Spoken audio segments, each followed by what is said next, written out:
अगर मैं आपसे कहूं, क्या कभी आपने ये सोचा था कि केवल 19 दिन के अंदर आपका अमेरिका सरेंडर कर देगा, वो भी ईरान जैसे देश के सामने?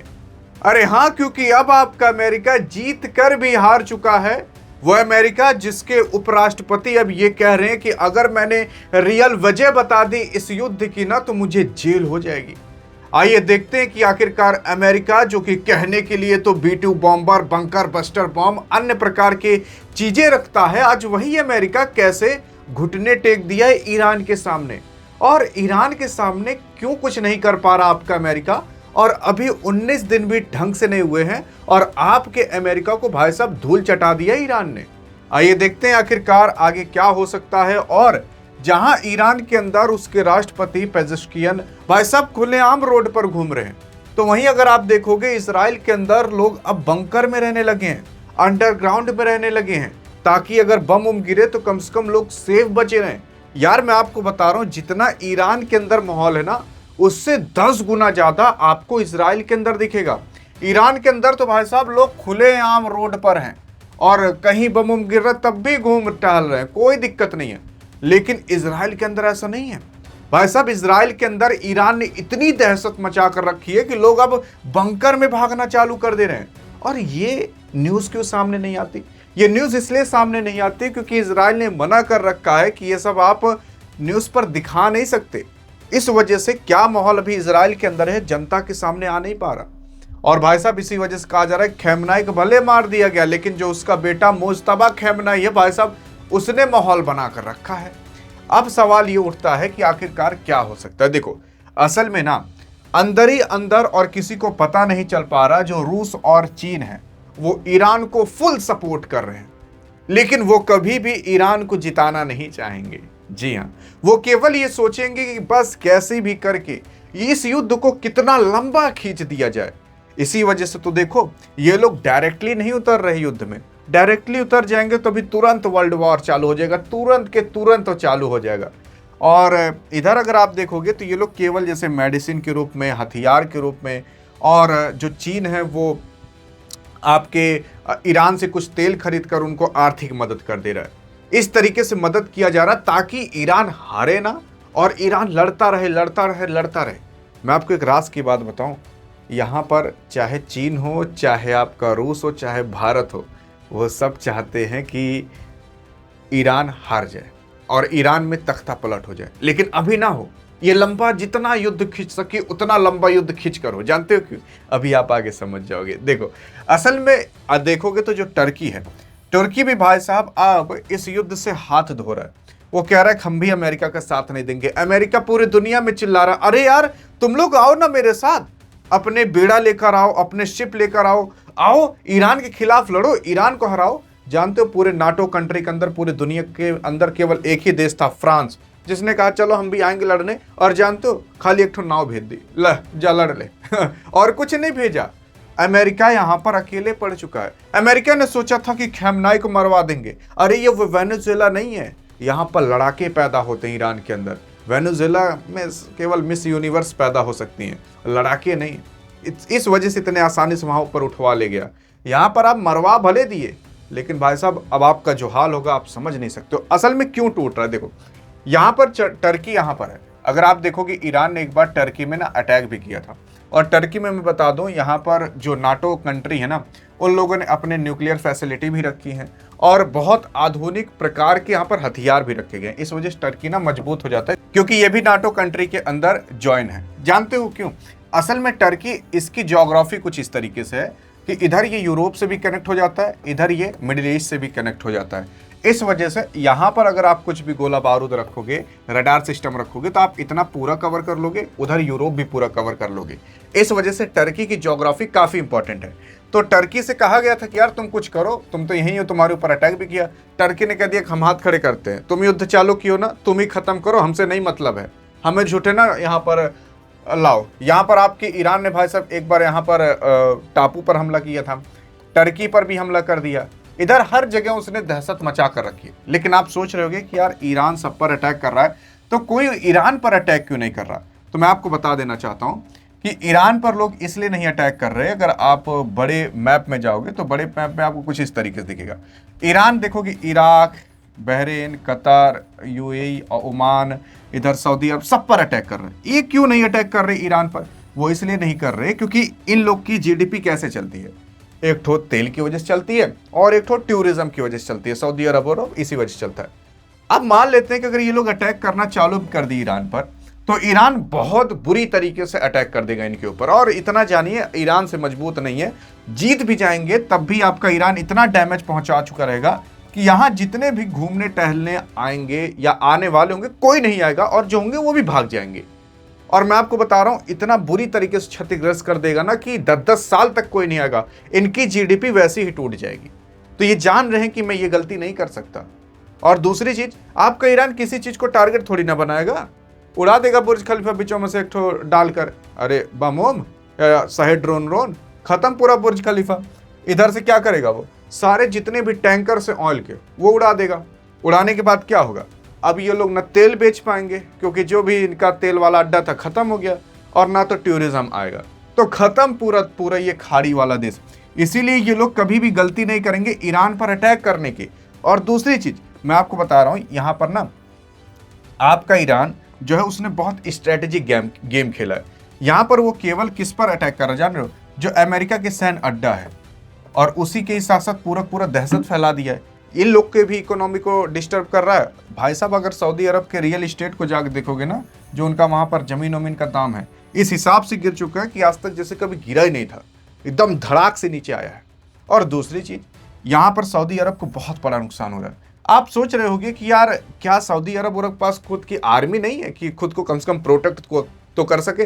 देखो 1974 के अंदर ना आपके अमेरिका ने कहा था कि हे खाड़ी वाले देश यार, तुम सुनो, एक काम करो ना, तुम लोग डॉलर में तेल को बेचो तो मैं तुम लोग को ना सिक्योरिटी दूंगा। सिक्योरिटी मतलब आर्मी दूंगा, सैन्य अड्डे, और इस वजह से तब तुम्हें ना अपने आर्मी पे ज़्यादा पैसा नहीं खर्च करना पड़ेगा, तुम केवल डॉलर में बेचो इस तेल को, हम तुम्हारी रक्षा करेंगे। इस वजह से आपके अमेरिका ने आकर यहाँ सब अपने सैन्य अड्डे बनाकर रख लिए थे। लेकिन अब ये कर नहीं पा रहा अमेरिका इन लोग की रक्षा, जिसकी वजह से अब ये खाड़ी वाले देश अमेरिका से पूछे गए, हे अमेरिका सुन, 1974 याद है जब ये डील हुई थी कि तुम हमारी रक्षा करोगे, यही तुम हमारी रक्षा कर रहे हो, तुम तो बुझा रहे हो, साथ साथ हमें बुझवा दे रहे हो। तब ये लोग क्या करेंगे, हटो, हम तुम्हारे डॉलर में ट्रेड नहीं करेंगे, तुम हमें रक्षा नहीं कर पा रहे तो हम तुम्हारे डॉलर में भी ट्रेड नहीं करेंगे, हम जाएंगे लोकल करेंसी में कर लेंगे, चीन की करेंसी में युआन में कर लेंगे, रूबल में कर लेंगे, या रुपया में कर लेंगे, किसी में भी हम कर लेंगे, डॉलर में नहीं करेंगे। तो यहाँ पर जो डॉलर है वो धड़ाम से टूट जाएगा। सिंपल सी बात है, इन लोग के पास एक ही चारा है कि अगर यहाँ से अमेरिका को हटा दिए तो ये युद्ध रुक जाएगा। अब इनको रुकवाना कैसे, ये लोग डायरेक्ट अभी ये खाली बोल नहीं रहे, अंदर खूब घुरमुसा रहे हैं। घुरमुसाने का मतलब अमेरिका काहे ऐसा कर रहा है, हटा दें अमेरिका क्या, नहीं तो हम बर्बाद हो जाएंगे, इस वजह से। और अगर अमेरिका यहाँ से हट गया तो ईरान पक्का यहाँ पर अटैक नहीं करेगा। अरे क्यों ही करेगा, कोई दुश्मनी इसका नहीं बैठा है यहाँ पर, तो अमेरिका की वजह से यहाँ पर अटैक कर रहा है। तब ईरान आपका जानते हो कहाँ अटैक करेगा, केवल और केवल इजराइल पर अटैक करेगा, जो कि यहाँ पर है। और सोच कर देखिए, मतलब इतनी दूर से यहाँ पर अटैक कर रहा है आपका ईरान, तब भी इतना दहशत मचा है। केवल यही एक कारण नहीं है जो ईरान ने इजराइल के अंदर दहशत मचा है। असल में इजराइल के ऊपर ये जो आपको दिख रहा है, ये लेबनान है। लेबनान के अंदर हिजबुल्लाह नाम का संगठन है, उस संगठन को फंड करता है आपका ईरान, और वो आतंक मचाता है इजराइल के अंदर। तो जो आपका इजराइल है केवल ईरान से नहीं लड़ रहा है। ये अगर कोई कहे कि इजराइल केवल एक देश से लड़ रहा है, नहीं, इजराइल जो है वो लेबनान से भी लड़ रहा है, इजराइल जो है यहाँ गाजा से भी लड़ रहा है, और इजराइल जो है वो ईरान से भी लड़ रहा है, इतने लोगों से लड़ रहा है। और अभी तो कहा जा रहा है कि जो नेतन्याहू प्रधानमंत्री थे, क्या पता वो मारे गए हैं। अभी तो कहा जा रहा है कि उनकी एआई वीडियो आ रही है। अरे आप खुद देखो ना, जो थर्ड रडार सिस्टम, जो पैट्रियट मिसाइल थे, 7-7 हज़ार करोड़ के जो रडार सिस्टम आपके अमेरिका ने लगा कर रखा था, उन सब को उड़ा दिया गया। जेडी वेंस जो कि वहाँ के उपराष्ट्रपति अमेरिका को, वो कह रहे हैं कि अगर मैं इस युद्ध के बारे में बता दूंगा ना तो मुझे जेल हो जाएगी। उसी के ही साथ साथ अब क्या है कि लोग जो ऑयल है उसको खरीदना चालू करेंगे, लेकिन डॉलर में नहीं खरीदेंगे। इससे आपके अमेरिका का बहुत नुकसान होगा। इससे फ़ायदा हो रहा है तो केवल चीन और रूस को फ़ायदा हो रहा है। और ये लोग चाहते हैं कि युद्ध ज़्यादा दिन तक चले, क्योंकि जितना दिन तक युद्ध चलेगा लोग उधर, अगर आप देखोगे ये इधर मिडिल ईस्ट से कोई भी ना तेल खरीद नहीं पाएगा, क्योंकि स्ट्रेट ऑफ हॉर्मुज बंद हो जाएगा। तो लोग किससे तेल खरीदेंगे? सिंपल सी बात है, रूस से तेल खरीदेंगे। इस वजह से रूस का काफ़ी फायदा हो रहा है। पेट्रोल डीजल रूस का बिकेगा। अब देखो ना, भारत भी सऊदी अरब और से तेल खरीदता था, गैस उस खरीदता था, कहाँ खरीद पा रहा है? अब भारत को भी रूस से तेल खरीदना पड़ रहा है। और रूस ने भी कह दिया है, मैंने आपको कुछ समय पहले बताया था यार, देखो जब पैसे की बात आ जाती है ना तो थोड़ी दोस्ती में भी खटास आ जाती है। वैसे ही भारत और रूस के बीच हुआ है। असल में जब आपका रूस बहुत बुरी कंडीशन में था तब भारत ने उससे तेल खरीद के उसका इकोनॉमी में थोड़ा मतलब कंट्रीब्यूट किया था। लेकिन अभी भारत मुसीबत में फंसा है गैस, डीजल, पेट्रोल को लेकर। लेकिन रूस कह दिया है कि अब हम भी महंगे में ही तुम्हें देंगे, वो जो डिस्काउंट देते थे ना वो डिस्काउंट हम तुम्हें नहीं देंगे। जी हाँ, तो अब रूस भी देखो भारत के सामने अकड़ दिखाने लगा कि हम तुमको भी महंगे में बेचेंगे।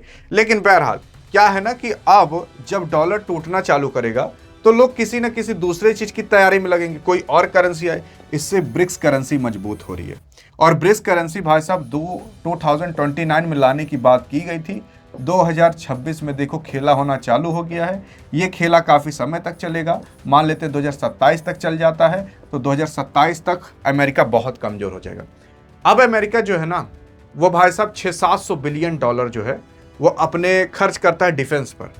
अब जो अमेरिका है उसको और खर्च करना पड़ेगा अपने डिफेंस पर। अमेरिका के ऊपर खुद ही 35 ट्रिलियन से ज़्यादा कर्ज है। अमेरिका की जीडीपी केवल 30-32 ट्रिलियन है। अब यहाँ पर क्या है कि अगर ये सारा पैसा युद्ध में खर्च कर देंगे, अरे यार 7-7 हजार करोड़ के जो रडार सिस्टम उसको ऐसे उड़ा दिया जा रहा है तो पैसा खर्च नहीं हो रहा है क्या? भारत ऑपरेशन सिंदूर केवल 7-8 हजार करोड़ में पूरा कर लिया था, लेकिन ये लोग जो है इनका एक रडार सिस्टम ही 7-8 हजार करोड़ का उड़ रहा है। 1 लाख करोड़ से भी ज्यादा का नुकसान इनका कुछ ही दिन के अंदर हो चुका था। तो आप खुद सोच सकते हो। अब ये लोग कह रहे हैं, खाड़ी वाले देश ईरान कह रहा है कि इस युद्ध को तभी हम रोकेंगे जब अमेरिका हमारी भरपाई कर देगा, हमारा जो नुकसान हुआ है, और हमारी शर्तें मान लेगा। सोच कर देखिए, अब ईरान कह रहा है कि हम तभी रोकेंगे, मतलब इनके रोकने की बस की नहीं है। ये फंस चुके हैं पूरी तरीके से फंस चुके हैं। इसी वजह से कहा जा रहा है कि अमेरिका अब गया। लेकिन अमेरिका क्या इस युद्ध को जीत लेगा? अरे यार अमेरिका है, जीत ही लेगा। अमेरिका कुछ दिन में आप देखिएगा बहुत बड़ा हमला करेगा ईरान के ऊपर, और ईरान में हो जाएगा तख्ता पलट, सब मारे जाएंगे। मतलब आम आदमी तो मारे ही जाएंगे, बहुत ज़्यादा ही मारे जाएंगे, लेकिन जो मुजतबा खamenei हैं, जो बड़े बड़े लीडर हैं वहाँ पर मारे जाएंगे। लिख कर रख लीजिएगा यार, मैंने आपको बहुत सारी वीडियो में बता कर रखा है, वो सब होते हुए आया। यहाँ पर भी बिना इसके काम ही नहीं बन पाएगा अमेरिका का। अमेरिका अंदर ही अंदर कुछ देश को लाएगा और एक ही बैग अटैक कर देगा और ख़त्म कर देगा ईरान को, वहाँ के सत्ता को ख़त्म कर देगा। लेकिन ये बहुत देर हो चुकी रहेगी जब तक आपका अमेरिका ये करेगा। तब तक अमेरिका बहुत बर्बाद हो चुका रहेगा जब तक अमेरिका ये करेगा। तो ईरान हार भले जाएगा, लेकिन हार कर भी जीत जाएगा। लेकिन मैंने आपको कुछ समय पहले भी बताया था ना कि क्यों चाहता है रूस, भारत और आपका चीन की यहाँ पर सत्ता परिवर्तन हो जाए, लेकिन बहुत लेट में हो। देखो, अगर सत्ता परिवर्तन हो जाता है तो सिंपल सी बात है, तब अमेरिका ईरान के ऊपर से जो प्रतिबंध लगाया, सैंक्शंस लगाया है तेल ओल का, वो हटा लेगा। तब नॉर्मल भारत इन खाड़ी देश से तेल तो खरीदेगा ही, प्लस ईरान से भी तेल खरीदेगा। तब अभी तेल नहीं खरीद पा रहा है तो खुलकर खरीदेगा। तो तब तेल का जो सोर्स है ना वो बहुत ज़्यादा हो जाएगा। तब भारत को वापस से तेल थोड़ा सस्ते में मिलने लगेगा, क्योंकि जब बहुत जगह से आप कोई एक सामान ले सकते हो तो उसका दाम कम हो जाता है। जब कोई चीज़ बहुत ज़्यादा हो जाती है तो उसका दाम कम हो जाता है। इस वजह से अभी जो इतना तेल का प्राइस बढ़ा है, जब युद्ध खत्म होगा और जब यहाँ सत्ता परिवर्तन होगा तब आपको तेल का दाम सस्ता होते हुए दिखाई देगा, क्योंकि तब ईरान के ऊपर सैंक्शंस हटाए जाएंगे और ईरान से तब लोग तेल खरीद पाएंगे। भारत तब रूस से भी तेल खरीद लेगा। रूस मान लो महंगे में देगा, भारत कहेगा ना हम नहीं खरीदेंगे, जाओ तुमसे तेल, हम ईरान से खरीद लेंगे, ईरान हमें सस्ते में दे रहा है। तो कहेंगे अरे भारत रुको, कितना सस्ते में दे रहा है, 80 रुपये प्रति बैरल दे रहा है ना, हम तुम्हें 75 रुपये प्रति बैरल देंगे, तो हमसे खरीदो। तब ईरान कहेगा नहीं, हम तुम्हें 73 रुपये प्रति बैरल में दे देंगे। सऊदी अरब कहेगा हम तुम्हें 70 रुपये प्रति बैरल में दे देंगे, तो हमसे खरीदो। तो इस वजह से तब नेगोशिएट होने लगता है और थोड़ा तेल का दाम कम हो जाता है। तो सत्ता परिवर्तन होने के बाद सबका फायदा होगा। जब भाई साहब हलाल होगा बकरा तो सब में बटेगा कट के। वैसे लेकिन जितना टाइम लग जाए यहाँ सत्ता परिवर्तन होने में, उतना ही सबका फायदा है, क्योंकि उतना ही ज़्यादा अमेरिका बर्बाद होगा, उतना ही ज़्यादा डॉलर टूटेगा, उतना ज़्यादा ब्रिक्स मजबूत होगा। आई थिंक अब आप इस कॉन्सेप्ट के बारे में पूरा समझ गए होंगे। समझ में आया तो बताइए जरूर। अधिक जानकारी चाहिए तो व्हाट्सएप चैनल का भी लिंक है डिस्क्रिप्शन में, नहीं तो इस वीडियो में तो मिलेंगे। तब तक के लिए जय हिंद जय भारत।